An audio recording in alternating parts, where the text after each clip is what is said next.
खुलुमबाय बड'लेण्ड रादाब नायगिरिफोरनिसिमबो फुंबिलिनि गोजोन हामलायथि बावहरबाय।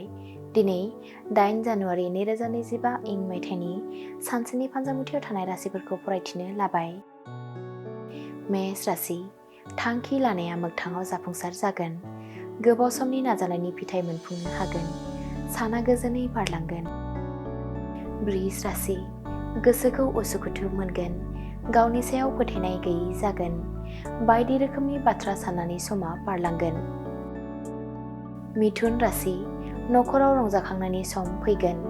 बिमा बिफानि साननायखौ जाफुंहोनो हागोन।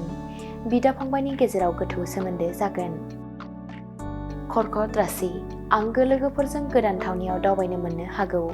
आखायाव मोजां खाबु फैगोन। गोदान थांखियाव आगान सुरनो हागोन। सिंह राशि, सोमोन्दोआव गावस्रानाय फैनो हागौ। गावनि आंगोजों फोथाय खेबस' खालामजानायनि आसा दङ। गावखौ सामलायनानै सोलिनाया गाहाम। कन्या राशि, देहा सावस्रिया हरखाबै लोरबां जानो हागौ। मोनजायै आदारनिफ्राय गोजानाव थानांगोन। बे सानखौ सांग्राङै थानाया गोनांथार।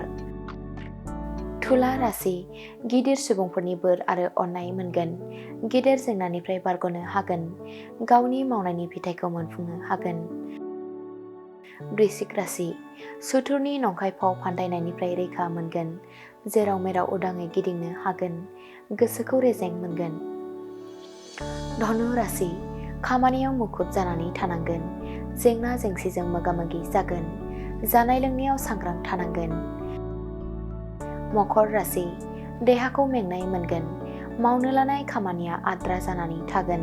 सानखौ एरैनो हगारहरगोन। कुम्भ राशि, देहायाव गोदान गोहो बोलो फैगोन। सावस्रिखौ साबस्रांनाय मोनगोन।